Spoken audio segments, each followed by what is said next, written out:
Hello students. आज हम लोग एक बहुत मज़ेदार टॉपिक कवर करने जा रहे हैं।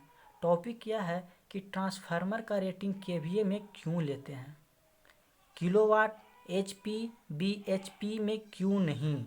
ठीक है, तो यह जो है ट्रांसफार्मर का रेटिंग केवीए में क्यों लेते हैं, यह सवाल बहुत सारे स्टूडेंट के माइंड में चलता रहता है। सो इन सारे स्टूडेंट के सवाल को मैं सोल्व करने का प्रयास करता हूँ। ओके, चलिए वीडियो को स्टार्ट करते हैं। तो क्या बोले कि आज जो है हम लोग ट्रांसफार्मर का रेटिंग केवीए में क्यों लेते हैं वह बताने जा रहे हैं। तो यह वीडियो को स्टार्ट करने से पहले मैं कुछ बात आप लोग के सामने कंसीडर करता हूँ कि आप लोग जानते हैं। जैसा कि पिछला सेमेस्टर में आप लोग पढ़ चुके होंगे ट्रांसफार्मर के लॉसेस के बारे में। ट्रांसफार्मर के लॉसेस के बारे में मतलब कि यहाँ हम यह कंसीडर करके चल रहे हैं कि आप लोग के ट्रांसफार्मर में होने वाले लॉसेस के बारे में नॉलेज है। ठीक है, बट यहाँ पे हम लोग केवल जो है उसका नेम डिस्कस करेंगे कि ट्रांसफार्मर में कौन कौन सी लॉसेस होता है, उसके बारे में फुल डिस्कशन नहीं करेंगे। ठीक है, तो चलिए स्टार्ट करते हैं। जैसा कि जानते हैं कि ट्रांसफार्मर में जो लॉस होता है वो दो लॉसेस होता है। एक को बोलते हैं आयरन लॉसेस, जिसको हम दूसरे नाम से भी जानते हैं। कौन सा लॉसेस? तो कोर लॉसेस के नाम से भी जानते हैं।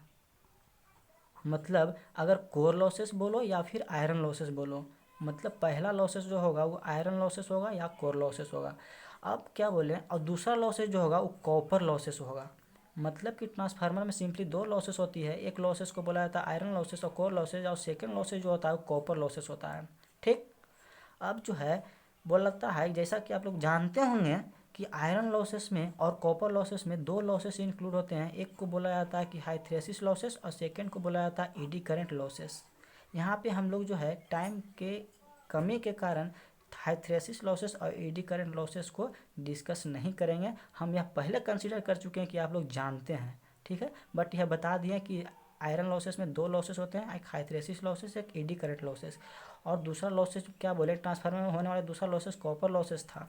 ठीक है, तो चलिए, तो जैसा कि आयरन लॉसेस जो है, आयरन लॉसेस जो होता है इसका क्या प्रॉपर्टी है कि ट्रांसफार्मर में दो वाइंडिंग होती है, एक प्राइमरी वाइंडिंग, एक सेकेंडरी वाइंडिंग। तो प्राइमरी वाइंडिंग में जो सप्लाई वोल्टेज दिया जाता है वह सप्लाई वोल्टेज दिया जाता है। मतलब कि आयरन लॉसेज जो होगा वो सप्लाई वोल्टेज पे डिपेंड करेगा। हम क्या बोलना चाह रहे हैं कि यह आयरन लॉसेज जो होगा वो सप्लाई वोल्टेज पे डिपेंड करेगा। मतलब कि अगर सप्लाई वोल्टेज को जितना ज़्यादा रखेंगे उस ट्रांसफार्मर में आयरन लॉसेस की मात्रा उतने बढ़ेगा। ट्रांसफार्मर में आयरन लॉसेस बढ़ेगी, मतलब कि ट्रांसफार्मर में होने वाला आयरन लॉसेज जो होगा सप्लाई वोल्टेज के डायरेक्टली प्रोपोर्शनल होगा।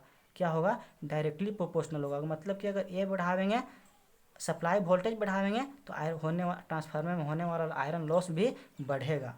बट सवाल यहाँ उठता है कि क्या अगर ट्रांसफार्मर के जो सेकेंडरी साइड में लोड कनेक्टेड होता है, यहाँ पे जो ट्रांसफार्मर के सेकेंडरी साइड में लोड कनेक्टेड होता है, अगर उस लोड को कनेक्ट ना करें, मतलब कि ट्रांसफार्मर अगर नो लोड के कंडीशन में है और ट्रांसफार्मर अगर लोड के कंडीशन में है, तो क्या आयरन लॉसेस में कोई वेरिएशन होगा?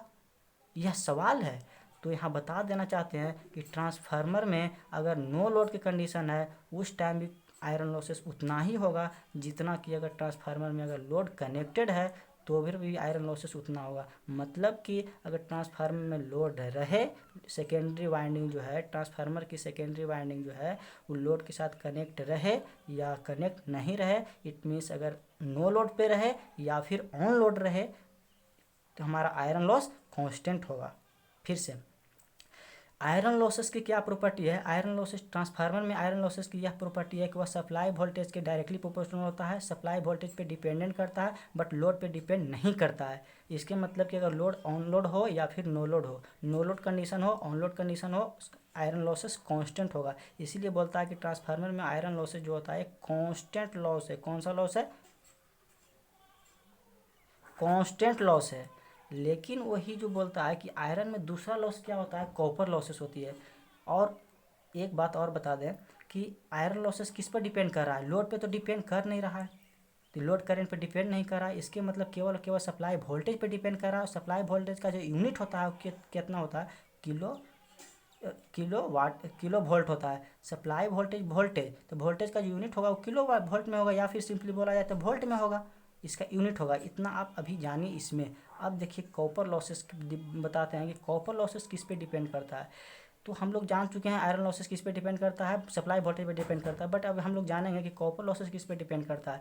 तो कॉपर लॉसेस जो होती है वह सप्लाई वोल्टेज जो होता है वो इंडिपेंडेंट होती है। मतलब कॉपर लॉसेस सप्लाई वोल्टेज से डिपेंड नहीं करता है, सप्लाई वोल्टेज पे डिपेंड नहीं करता है। यह जो होता है केवल जो होता है लोड करंट पे डिपेंड करता है, लोड के नेचर पे डिपेंड करता है, किस प्रकार के लोड लगा हुआ है, कैपेसिटिव लगा हुआ है, इंडक्टिव नेचर का लगा हुआ है, रेजिस्टिव नेचर का लगा हुआ है, किस प्रकार के लोड लगा हुआ है उस पर डिपेंड करता है कि कॉपर लॉसेस से डिपेंड करता है। मतलब कि अगर ऑन लोड की कंडीशन होगा तो वहाँ पे कॉपर लॉसेस ज़्यादा होगा, लोड कनेक्टेड जिस टाइम होगा उस टाइम कॉपर लॉसेस ज़्यादा होगा, और जिस टाइम लोड सेकेंड ट्रांसफार्मर के सेकेंडरी वाइंडिंग में लोड कनेक्टेड नहीं होगा तो कॉपर लॉसेस उस टाइम क्या होगा, मेरा कॉपर लॉसेस कम होगी। फिर से कॉपर लॉसेस जो है मुख्यली जो है किस पे डिपेंड करता है, सेकेंडरी ट्रांसफार्मर के सेकेंडरी वाइंडिंग में लोड कनेक्ट है उस पर डिपेंड करता है। अगर ट्रांसफार्मर के सेकेंडरी वाइंडिंग लोड के साथ नहीं कनेक्ट है तो कॉपर लॉसेस कम होगी, अगर ट्रांसफार्मर के सेकेंडरी वाइंडिंग के साथ लोड अगर कनेक्ट है तो कॉपर लॉसेस क्या होगा, उस टाइम ज़्यादा होगा। ठीक है, और वह सप्लाई वोल्टेज से क्या करेगा, सप्लाई वोल्टेज से इंडिपेंडेंट होगा, उस पर कोई डिपेंड नहीं करेगा। हम कितना भी सप्लाई वोल्टेज बढ़ा दें कॉपर लॉसेस पे कोई इफेक्ट नहीं पड़ेगी। तो अब हम लोग क्या बोले कि इस पे लोड पे डिपेंड कर रहा है, लोड करंट पे डिपेंड कर रहा है, तो लोड करंट का यूनिट किस में होता है, एम्पीयर। तो इसीलिए हम लोग बोलते हैं कि इसका जो है और यह जो वोल्ट यह जो होता है करंट, इसका पावर निकालेंगे तो क्या निकल जाएगा, केवीए। इसीलिए जो है ट्रांसफार्मर का रेटिंग जो होता है केवीएम होता है, अंडरस्टैंड। बट जो है कुछ कंडीशन में चाहे कुछ हमको भी कुछ टीचर लोग बताए हैं, जैसा कि हम भी जानते हैं कि दूसरा वे में हम लोग इसको बोल सकते हैं कि ट्रांसफार्मर का रेटिंग इसीलिए केवीए में लेते हैं क्योंकि लोड का नेचर जो होता है हमको पता नहीं रहता है। ट्रांसफार्मर को एक मैन्युफैक्चरर को सॉरी यहाँ पे फिर से समझिए कि मैन्युफैक्चरर को ट्रांसफार्मर जिस टाइम मैन्युफैक्चर अगर बना रहा होगा, फिर से कि अगर मैन्युफैक्चरर को ट्रांसफार्मर बनाते समय लोड का नेचर पता नहीं रहता है कि आखिर ट्रांसफार्मर जो है किस लोड के लिए यूज होने वाला है, उस ट्रांसफार्मर को किस लोड के लिए हम लोग वर्क करावेंगे, यह मैन्युफैक्चरर को पता नहीं रहता है। मतलब कि अगर एक ट्रांसफार्मर जो होगा कि अगर रेजिस्टिव पे काम करेगा, वह ट्रांसफार्मर की इंडक्टिव लोड पे काम करेगा कि कैपेसिटिव लोड पे काम करेगा, यह मैन्युफैक्चरर को नॉलेज नहीं रहता है उसको बनाते समय, ट्रांसफार्मर बनाते समय। फिर से अगर बोला जाए एक लाइन में तो ट्रांसफार्मर के बनाते समय मैन्युफैक्चरर को यह पता नहीं रहता है कि ट्रांसफार्मर जो जाएगा काम करने के लिए, अपना वर्क करने के लिए, उसको जो है किस लोड पे कनेक्ट किया जाएगा, वह लोड इंडक्टिव होगा, वह लोड कैपेसिटिव होगा, वह लोड रेजिस्टिव लोड होगा। उस लोड के बारे में मैन्युफैक्चरर को कोई नॉलेज नहीं रहता है, इसीलिए उसका रेटिंग जो है केवीए में देते हैं। यह भी एक सटीक आंसर है, यह भी कहना कोई गलत आंसर नहीं है। ठीक है, लेकिन जो है वही इंडक्शन मोटर की बात किया जाए,